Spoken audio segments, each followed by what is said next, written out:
and philanthropy. So I bring a different perspective, I think, to this party. And just a brief reminder that the call is being recorded so that Woodmark can help us keep track of everything we're doing. We're going to spend a little bit of time introducing ourselves, reminding the group of why we're doing this, and then get into our knowledge sharing. And Shannon's going to take us through an overview on campaign communications. We did a quick survey, and a number of folks are in campaigns, so this should be really relevant to everyone. And then hopefully that will stir up some conversation. If not, we're going to stir it up because we really want to hear from all you, and then wrap up and talk about what's next. And hello, this is Shannon from Cincinnati Children's, and I've been asked to quickly go over the group norms for these calls. Most of them are pretty self-evident. We definitely want to be treating each other with respect. We're all here to be genuine about our challenges and to listen and to help each other. We ask that you first listen to understand. Try and be fully present. We all know how hard it is when you're on a call to keep from multitasking, but you know, it's 1 hour. We don't talk very often, so let's try and commit to this call and participate. We really want to share airtime, so really would like to hear from everyone. We're going to celebrate one another's successes. And one thing that can really help with these calls is to start each of our comments with our name and hospital, so we know who's speaking since we don't have the benefit of seeing one another. And please, if there's noise around you, mute your line, or if you need to step away, we don't want to put each other on hold because then the hold music will be there. And that is no fun.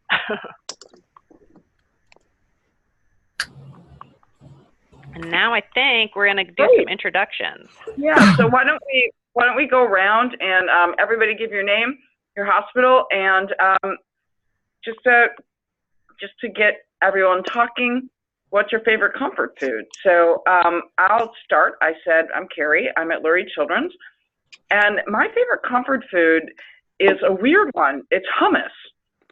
I love hummus. It's like soft and easy. And whenever I feel like, oh, I don't know what to do, I always eat hummus. So that's my favorite comfort food.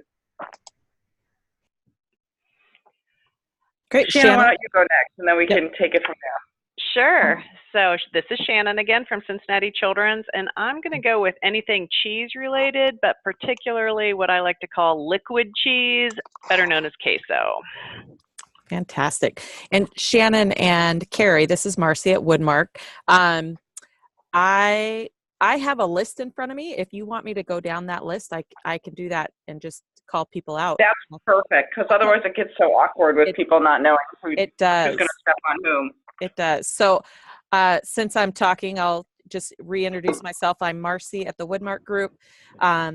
My favorite comfort food, also anything cheese related. So grilled cheese, mac and cheese. Yeah.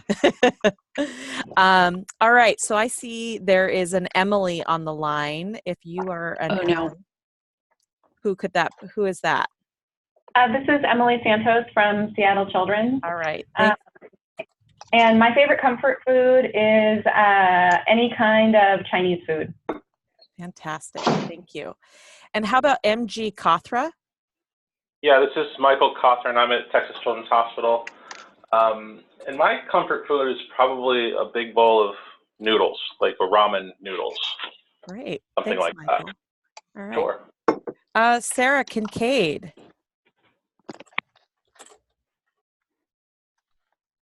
Sarah, are you on the line? I'm here, but I don't know if you can hear me or not. We can hear you, just a little bit though. Okay.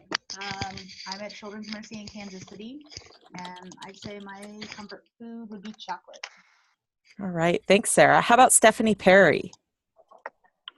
Hello, this is Stephanie from St. Louis Children's. I love pasta. Thank you. All right. Thank you.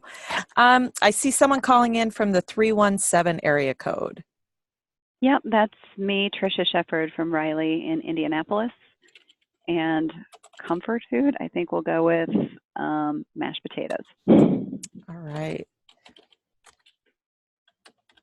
All right, so I'm just updating my list here as numbers are being changed to names. So someone from the 404 area code. This is probably one of them. This is Laura Brogan calling from Children's Healthcare of Atlanta in Atlanta. And comfort food, I have to say probably pizza. All right, fantastic. Thank you. How about 650 area code? Hi, this is Jen from Lucille Packard, and I have another colleague, Jody Moratis, with me. And for comfort food, I'm going to have to go with chocolate. All right, thank you. All right. I just realized what a cruel game this is for those of you on East Coast time, since it is lunchtime for you. Oh, I was thinking the exact same thing. How about someone from the 832 area code? That might be me. I'm Gail Siegel with Texas Children's Hospital in Houston. And I'm going to say that Velveeta and Rotel are hurricane supplies. Yes, they are.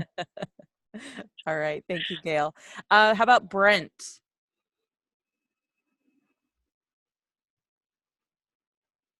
Brent, are you on the line? All right, Brent, I'm going to come back to you. Let's see. Kelly Schettenhelm?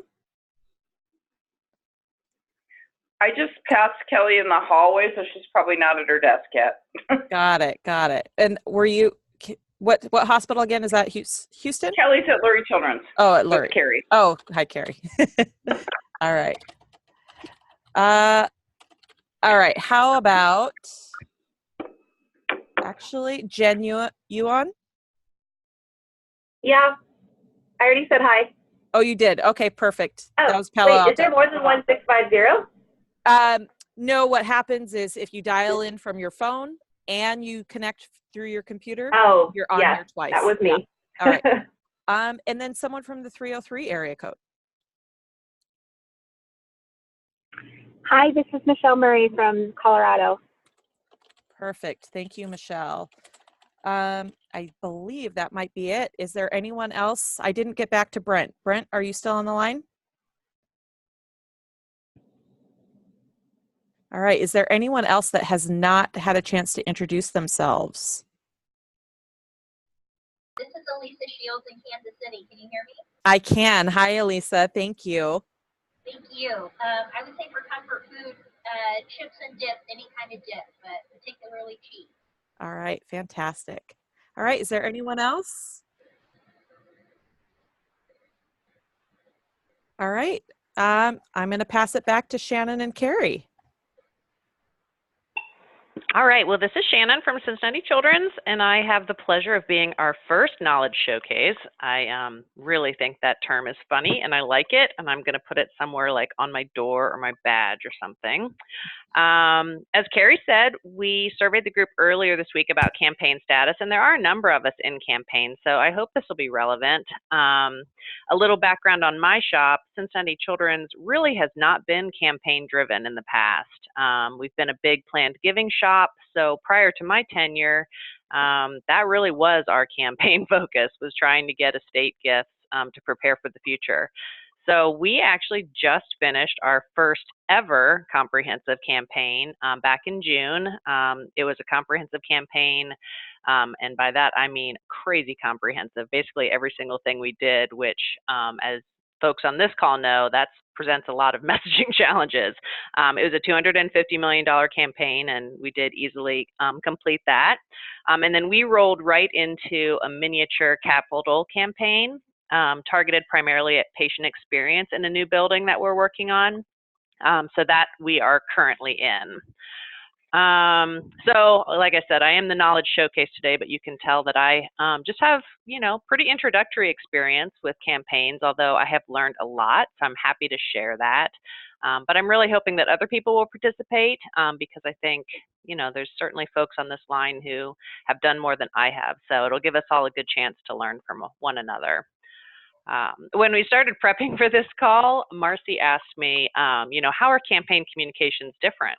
And I thought that was a really good question, so I thought I might share my answer. For me, the focus on target audience and what we want, who we want to reach and what we want them to know or to do, that's the same as any other communications piece we work on. That is information you absolutely have to figure out first and foremost. As is the focus on how communication pieces will be shared or used. That's pretty similar to other communications. You really have to think about that. But for me, what's different is the longevity of the messaging. Campaigns will last 3, 4, 5 years. And so that really makes you think about tasks differently and tactics differently. And then also for us, campaigns bring with them new resources, so that opens up new doors for me, new opportunities, primarily the use of consultants. I don't do a lot of that for my general development communications, so that's different for me. So I thought about what I wanted to share in this presentation was really kind of related to the phases of campaigns or key campaign moments. So I thought that maybe we would start there because that's what really kind of breaks apart the different communications that I worked on. So starting with the planning phase, that's usually when you're doing your feasibility studies, things like that. From a communication standpoint, that's when I was looking at budgets. That's when I was interviewing consultants with the goal of making sure that I would have the resources I needed to support the effort. I also took that time to spend a lot of time with the major gift officers and direct fundraisers to talk through what tools they thought they would need, and more importantly, how they thought they would use them, because that would really inform kind of the delivery mechanism.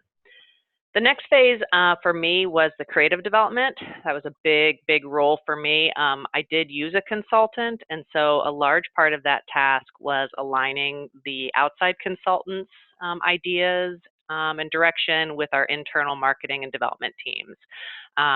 So trying to get everyone on the same page, brainstorming and refining tactics, trying to decide what was a must-have, what was a nice-to-have, and then defining a clear scope of work for the agency partners so we could clearly document who is responsible for what. Because my internal communications team took on a lot, we paid the consultants to take on a lot, our marketing design team took on some responsibilities, so just being very clear on who is doing what. Then moving into the silent phase of the campaign, my primary responsibility was focused on insider and key constituent education. So think board of trustees, think campaign cabinet, maybe hospital leadership, really working on messaging with them, getting them comfortable talking about the fundraising priorities of the campaign, the needs of the campaign. They're going to be the first people out there kind of laying the groundwork and making sure we were all saying the same thing. The silent phase was also a great time for us to test and refine messages. We did a lot of, I hate the term role playing, but that's kind of what we did. We worked a lot with our gift officers about how would you answer questions? What are we saying? How can we say it in kind of an educated and consistent way? Then moving into the public kickoff, that's when all the mass messaging pieces have to be done.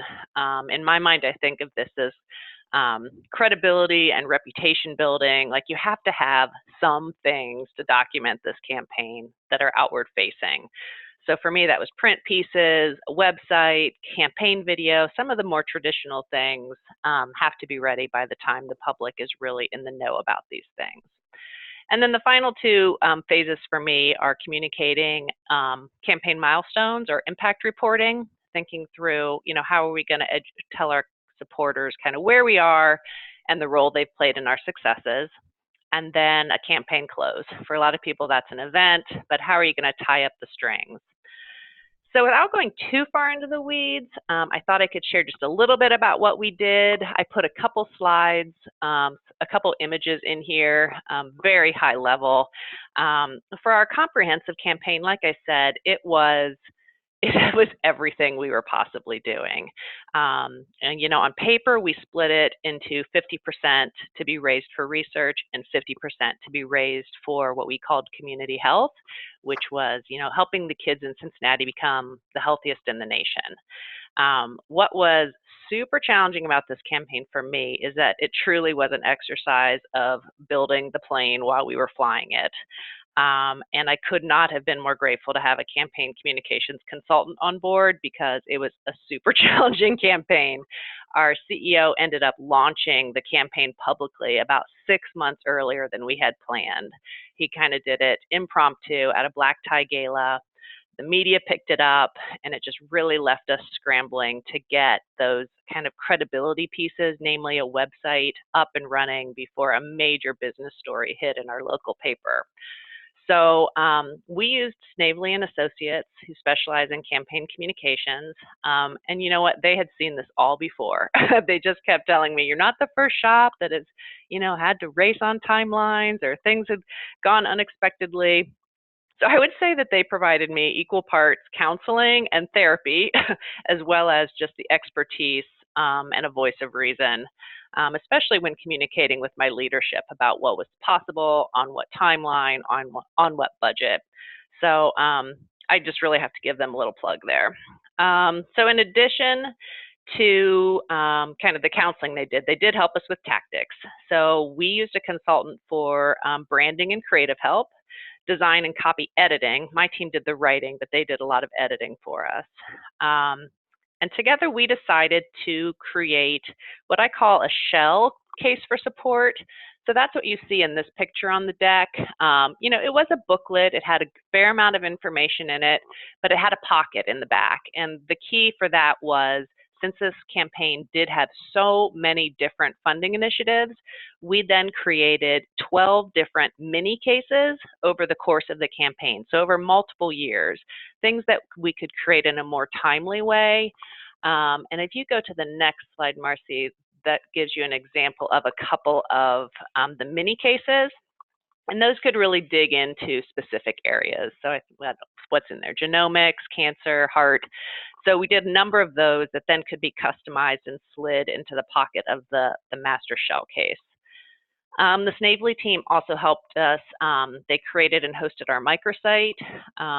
They also filmed and edited our campaign video. We opted for a full-length campaign video, but we filmed it in chapters that then we could break apart for other uses.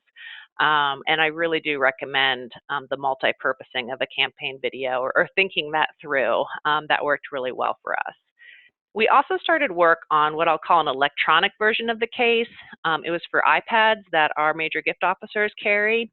And at the time, it's funny to say this because it's only a few years ago, Wi-Fi wasn't always available in all of our donor homes and things like that. So we wanted something that didn't require Wi-Fi, that they could play videos, drill down into campaign priorities. We actually didn't end up executing on that all the way for a number of reasons, but that was something else that the Snavely team was helping us with. For impact reporting, we decided to just utilize existing communications that we already had. We didn't create anything new or special for the campaign. We would put inserts into our standard donor magazine. We put an insert into the annual report. We would highlight the campaign at special events, even focusing an entire year's black tie gala on it. And then we did not end up having a campaign completion event. Our CEO became ill, and so he wasn't here. We also had some turnover in our campaign co-chair leadership. So instead, we did thank you letters, personal thank you letters, and gifts to the major donors. So as I said, what worked, the consultants highly recommended. It was worth every penny. I did like the system we used for print collateral. In this day and age, it's really hard to balance print versus digital. But I did like the ability to customize, to create new mini cases if they were needed, to reprint. We did things in small batches, so we didn't have tons of stuff left over. I do think we lacked digital resources for our roadshow, so I think that remains. I guess now in this day and age, there's so much access to Wi-Fi that the website probably meets all those needs. But like I said, even just a few years ago, that wasn't always the case. And then now in our mini capital campaign, that is the next slide, Marcy. We got involved way early on this one. It was a completely different experience than our comprehensive campaign. We worked hand in hand with the building team, which gave us a good ability to identify naming opportunities, things that wouldn't happen with philanthropy. So really are positioned well for this one. We're going exceedingly light on communication deliverables, primarily because so much is naming. So we do have an interactive website. Obviously, that's something where you can easily update, things that are sold, things that are not sold. You can add things, take things away. We also, once again, went with a shell print case with the ability to put naming opportunity inserts in there to really customize things for each individual donor. And then again, we don't have professionally printed mini cases, but we do have everything ready to go. So we built out, meaning narrative, approved copy, photos and such for each area that's going to go in the new building. We also have what we call champion stories. So a patient family, we have those stories all built out with professional photography. So we have everything we need to build out a mini case or a mini proposal based on someone's interest. And then the only other thing, we again did a campaign video. We didn't do this one in chapters just because of the nature of the work, but we did multi-purpose it. We created it for a black tie gala, and then we did a second cut of the video that will stand as the official campaign video. So that was an economical way to approach the campaign video. So that's what we did at a very high level. Happy to go into more detail with anyone who'd want to talk offline, but I thought that might be a good place to start. Can I open it up for questions either for me or for the group at large? This is Tricia in Indianapolis, and I'm so glad you're sharing this. We're just about to go public with our $175 million campaign, and ours isn't quite as complicated as yours in that we have three major tenets or pillars of the campaign, whereas it sounded like you had a lot more. But I'm still, yeah, as we develop our messaging strategies, I'm kind of curious to hear, when did you find that it was more effective to go with the broad message, like you need to help our hospital and our children because it's a great hospital and we care about children, versus dialing into the individual priorities? I mean, what I'm seeing is that if you're working with a very high level major gift donor, you want to be as specific as you can based on their interest. But in the broad public messaging, I feel like we have such name recognition and affinity to our hospital that I'm worried that we may be turning people away by talking too specifically about these niche areas when they care more about the brand overall. I just wonder if you have some experience that would speak to that. Yeah, I think it really just depends on your market. We're definitely a major gift shop, so we did very, very little in the way of mass appeals. We never even ended up rolling it out into direct mail. We had been told that a good way to do that is at the very end when you have a small gap to fill. To do the mass message for just anyone to contribute. So we really did. We were talking primarily to major donor prospects, so we did get into the weeds pretty quickly. Even the general case for support, it's pretty lengthy, and it dives into the key tenets of the campaign. So I can't help too much on the mass messaging end. Got it. Thank you. I can help with that. This is Carrie at Lurie Children's. We're in the middle, like year 2. Year 1 was quiet. Year 1 and 2, I guess, were quiet, and this is kind of year 3 where we're in our public phase, but we haven't gone 100% mass yet. We're just we're going to move to mass. Really mass. Like, we want all of Chicago to make this their cause, right? Even if they give us $1 for kids. So that's going to happen the spring of this year. But right now, we've just been very public to the philanthropic community at large. And our campaign is themed for every child, which is our Vision 2025, our sort of long-term vision for the hospital. And then we have 3 tranches within that campaign. We've been in all of our communications talking about the broad idea and how there are 3 promises related to that. And then in the specific donor to donor communications, that's where you can pull out those promises, et cetera. But in all of our broad communication pieces, we've been talking about the big message and the purpose of the campaign on the broadest level. And we did a similar thing to what Shannon talked about. We created very general pieces that were customizable, that you could put little cases in there, proposals, whatever was necessary. Yep, great. That is helpful. That sounds like what we're doing too. And since we're just about to get to the point of speaking to the greater public, I think I'm just trying to balance the different needs of those two different audiences, and not be so overly specific to the general public that it turns them off. Right, or that they don't even see it because it's so detailed. Yeah. Yeah, exactly. Thank you.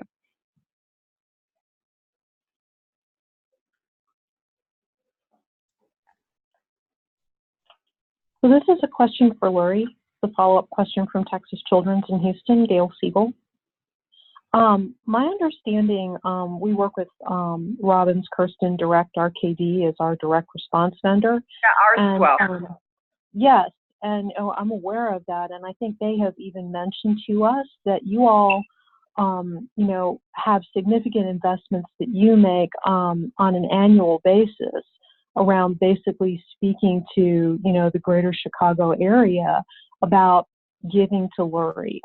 Don't you sort of turn the loop Lurie blue or something like that? Am I thinking of the right organization? So we, because I manage both the hospital and the philanthropy budget, we're able to sort of push and pull those different levers accordingly. So during the holiday, kind of coming soon actually, we sort of we have a brand message out there, but we'll turn on the giving message soon. So that happens whether or not we're in or out of a campaign.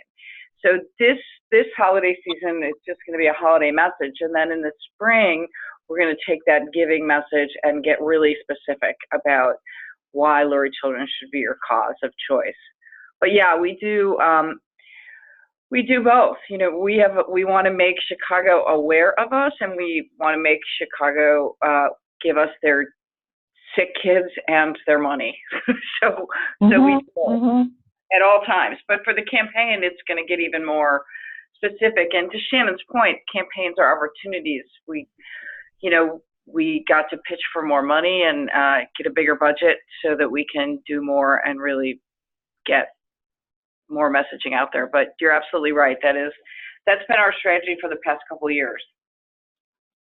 That's great. That's enviable. Would you recommend that an organization that hadn't already been investing in the way that you have been bring the campaign to a larger audience? I think there's a real opportunity to use the campaign. That's what.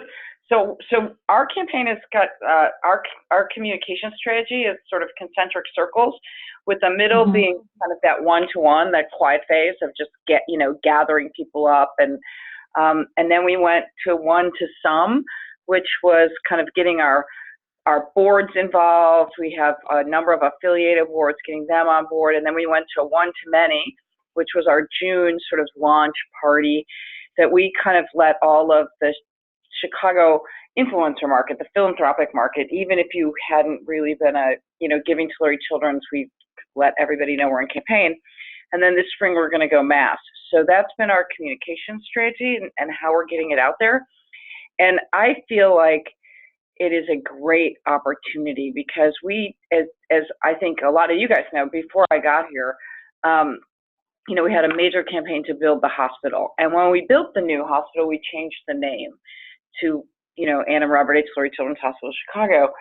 And that name change created a lot of confusion in the marketplace and really a major drop in our brand awareness from about 70% unaided to about 40%. So when I came on board, I felt like, I know what my job is, right? I have to just let people know we're here. And so I've been using that blend of philanthropy and brand communication to do that.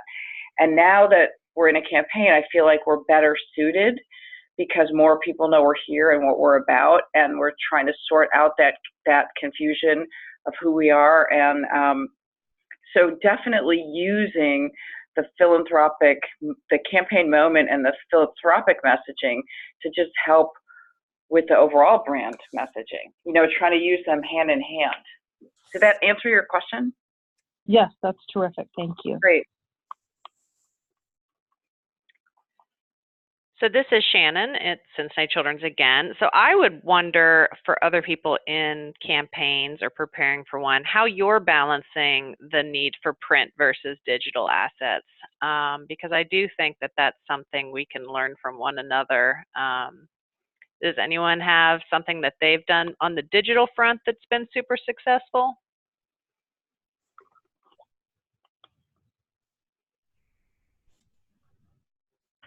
This is Emily from Seattle Children's. I don't know that I can call it super successful yet, but one of the things that we're experimenting with, so twice a year we produce 2 sort of typical event videos, 4 to 5 minutes, really tug at the heartstrings, something that might be used right before an ask. But that's not the kind of video that you might show in an in-person donor meeting necessarily, or even in different committee meetings. We were finding that we were getting requests for people or from people for something a lot shorter because they didn't have 5 minutes in a packed agenda. So we worked with our internal video team to produce really affordable audio slideshows that are patient photos narrated by the patients themselves.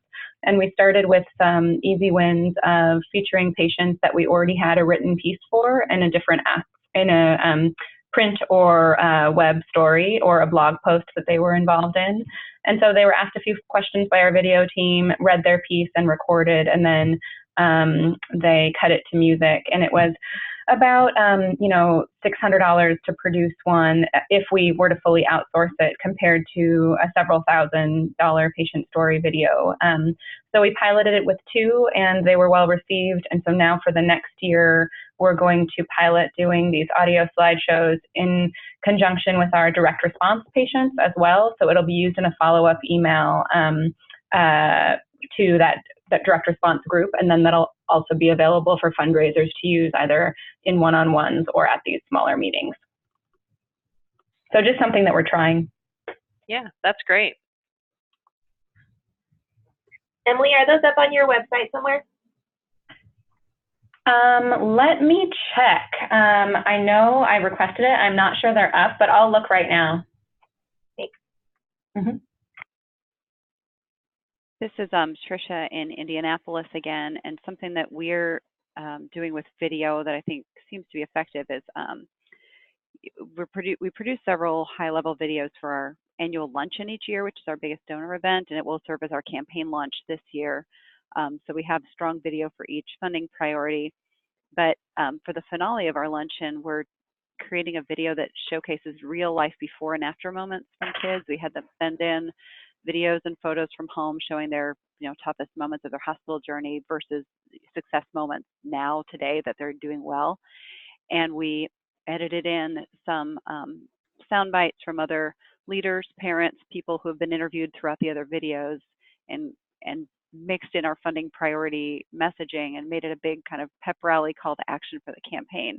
So it'll double as an event video and a campaign launch video and be on our microsite. But it's also, we have it broken down into 3 one-minute videos that'll play well on social and hopefully in donor meetings too, based on our 3 pillars of the campaign. So I agree that getting the bang for your buck out of videos is well worth it. And one other more cost-effective thing we've been doing is trying to do a monthly video shoot for just B-roll in our hospital. And then the video production company that we work with allows us to do just little mini edit sessions for just a couple $100, and we can get usually several social media short videos out of that random footage that we're taking, and that gives us kind of a quick turnaround, flexibility, and a lower cost for some time sensitive social material. So that's been working out pretty well. This is Emily again from Seattle Children's. Yes, we do have an example of an audio slideshow. If you go to seattlechildrens.org and look up our campaign, Liesel is one of our patient ambassadors, and her audio slideshow is at the bottom in case anyone wants to take a look.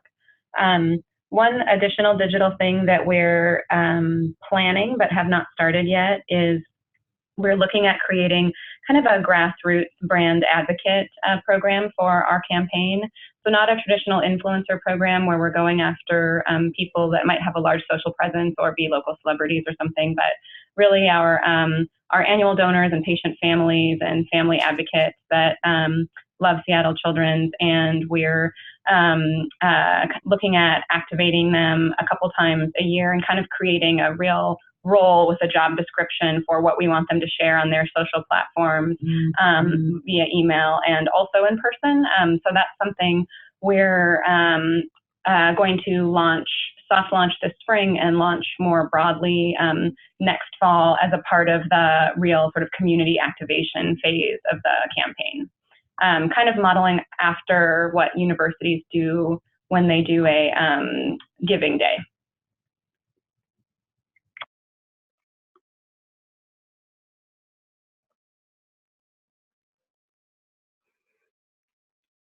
That's great. Anyone else have any examples to share?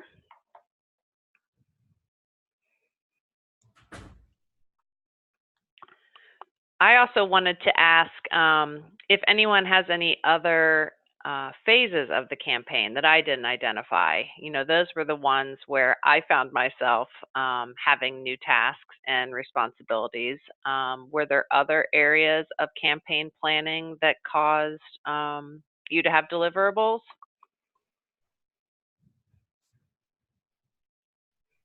Has anyone had a campaign wrap-up event? Because that is not something that I did that you could maybe share with the group.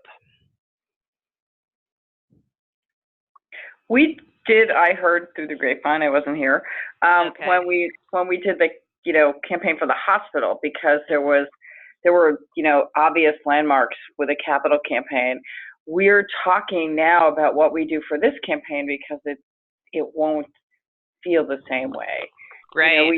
We did a giant kickoff party, so we'll probably do something more like that, because it will be it's harder with a non-capital campaign because you don't have those physical landmarks to say, oh, we're putting the roof on the hospital, look at that, look at, we're laying, we're breaking ground, look at that. Those kinds of things aren't as obvious. So we're kind of brainstorming campaign landmarks as we go.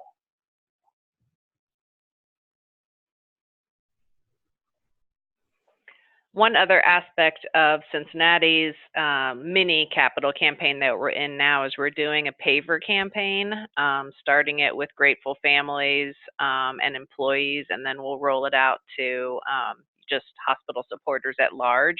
Has anyone else executed a paver campaign? No, somebody has to. I'm sorry, Shannon, did you say literally like bricks? Is that what you're talking bricks, engraved bricks as part of the Capitol facility or the new building. I was on the zoo board and we did it at the zoo, but I've never done it here.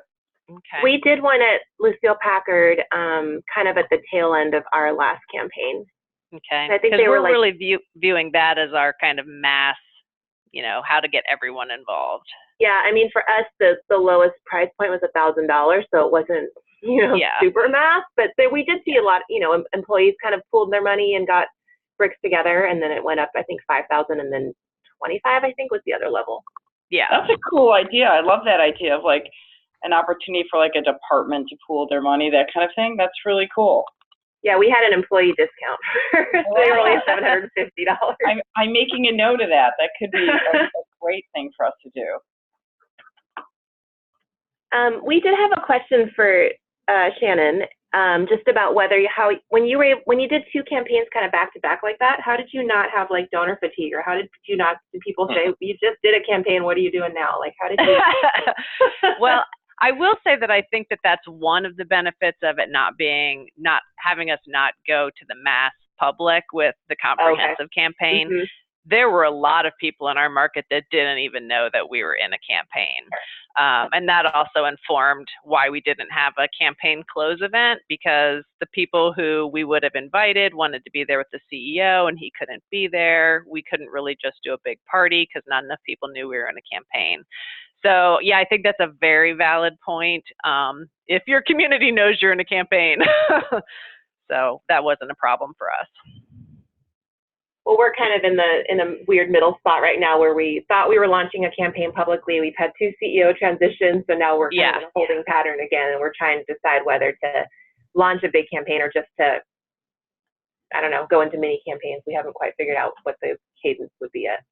Yeah. But we're concerned about donor fatigue, of course, too. So sure, that makes good sense.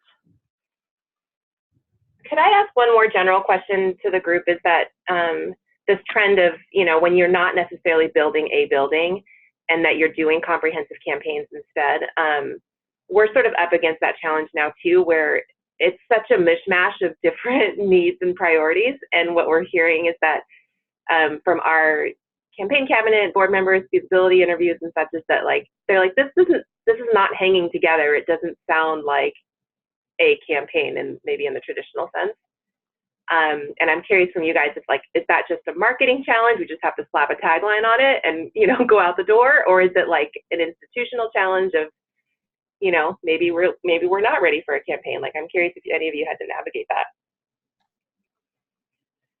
This is Tricia in Indianapolis again. I have heard some of our major gift officers say that sometimes you wish that you could have picked something easier to fundraise for, or made it simpler. So I hear that the messaging is hard and there's no way around it. And maybe it's too late once it's already decided, but I'm thinking when you're deciding on the campaign and meeting on what are we going to be funding, maybe take a harder look at what are things that could be covered through other ways and what is really going to be the most effective thing to fundraise for. And trying to put things into simpler buckets, I guess, is another strategy. Like one of our entire buckets is called pediatric research and patient care. That's a big bucket that covers a lot of stuff. But so we didn't try to break out heart and cancer and diabetes. It's all in that basket. So and then you can get more specific with a donor who only cares about one piece of it, but at least it gives you some more simplicity in the messaging. But yeah, I don't know how you message to 13 or 14 different areas and make it sound cohesive unless you somehow try to simplify and focus on an umbrella. Yeah, I would echo that. That's what we did here at Lurie Children's. It truly was a marketing. It was all marketing. I mean, we had the same thing. This campaign is a comprehensive, not capital campaign. It's funding lots of research and, everything. So we built it around our Uber vision, which is every child, that we want to reach and help every child. And then we bucketed everything into 3 big promises. And those promises are big: the promise of a cure, the promise of a safer space, and the promise of a healthier future. So those promises are emotional and they're big, and we bucketed everything under that. And we spent a lot of time with the gift officers and with our financial folks understanding what was in what bucket. And then we created funds for each of those buckets so that it was much easier to both market and then sell. This is Michael at Texas Children's, and I'm listening to all this, and we are at the tail end, the early tail end of our campaign, our current campaign, which is called the Promise Campaign, and it is very much a hodgepodge of things. Our CEO, no matter what we say, he refers to it as a capital campaign. And from the standpoint of communication and marketing, we struggle to get people away from the messaging that, oh, we need to build more beds and we need to build another hospital in this location. And we try very hard to focus on telling people about what these facilities were going to mean to patient and family care. But underneath the umbrella of the Promise campaign, there were these capital things, and there were also some other things that were more programmatic. And as we were discussing them with very tailored messaging to specific major donors, we just tuned that messaging to whomever we were speaking to. So some people reacted very well to, hey, bricks and mortar, and other people didn't want anything to do with that. So the way we produce our proposals are pretty tailored, and we have the ability in-house to do things that have a very high delivery value when they get it in the hand, but it's very easy for us to produce them right here locally. So we do a lot of custom work in that regard. But even our mass communications, we didn't focus too much on, yeah, we told you we were building a hospital in the Woodlands, but we really focused the messaging on what that was going to mean to the patients and family in those communities.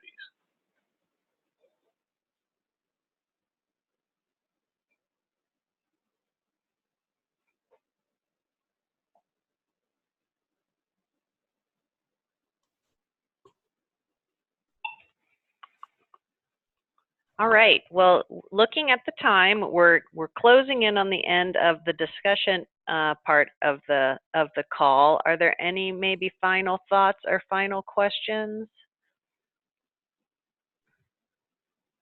Thank you, everyone. Great conversation. Yeah, that was a really good conversation. I do have, this is Michael, and I do have one final thought, because I'm thinking back to the beginning of our campaign. For all of you who are at the starting end, we did go with a big consultant, and this is the second campaign that we did that I've been involved in. And I'm kind of chuckling looking back on, I pulled out some of the specs that they gave us at the beginning, all the giant fancy ideas that we started off with, and some things that we thought we were going to do, and we ended up, I mean, literally throwing things away that we had invested quite a bit of time, energy, and money into. For example, we had this giant wall that we put up, and people signed little red squares to say that they were going to make their promises to the hospital. And we thought this was going to be a great thing to drag out for every time we had an event that was related to the campaign. Then we this thing is big and it's heavy and it costs a lot of money to store, and it costs a lot of money to put together. So I would say if you're at the beginning, really think through kind of the grand ideas that are going to be put in front of you, and be cognizant of the reality of things. Like you have to be nimble, and you have to be able to move, and you have to make sure that people don't look at you and say, well, how can you, I mean, we all know this, you know, you don't want to look like you're spending too much money on raising money. So that would be my tip for the day. Michael, I totally agree. This is Carrie, the proud owner of 3 giant promise walls that we're spending a fortune to store. Yeah. I wish I'd known. I would have sent you mine. Oh, man. That's fantastic, guys.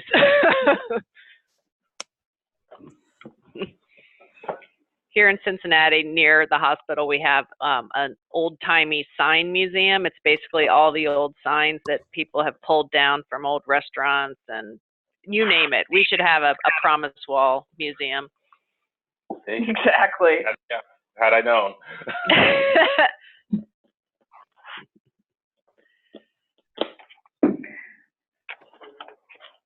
Well, Marcy, do you think we should wrap? We sure can. Talk about what's next? I am moving to the we slide. All right. So this is Marcy at Woodmark, and we are launching our new we platform. And our goal is to make it easy for you to get into we and find who or what you're looking for quickly and intuitively. The we platform will give you the knowledge you need when you need it. Each cohort will have a space, or has a space, that makes it easy for you to find out when the next cohort call is happening. You'll be able to RSVP and add it to your calendar with one click. You'll be able to get a list of members of the cohort. You can find the materials and tools referenced in your cohort meetings. You will be able to have a discussion with your colleagues. In fact, you can respond to a discussion from your Outlook inbox. So if you're sitting at your desk and an email comes in with the latest cohort discussion, you can respond directly without ever going into the platform. So if you haven't received an email from us, it went out this morning. Look for it. If you didn't see it, check with your senior associate, because we know that they all got one today as well.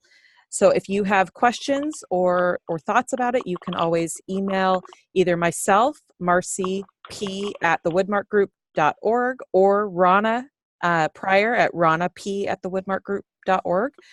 We'd be happy to help. Thank you.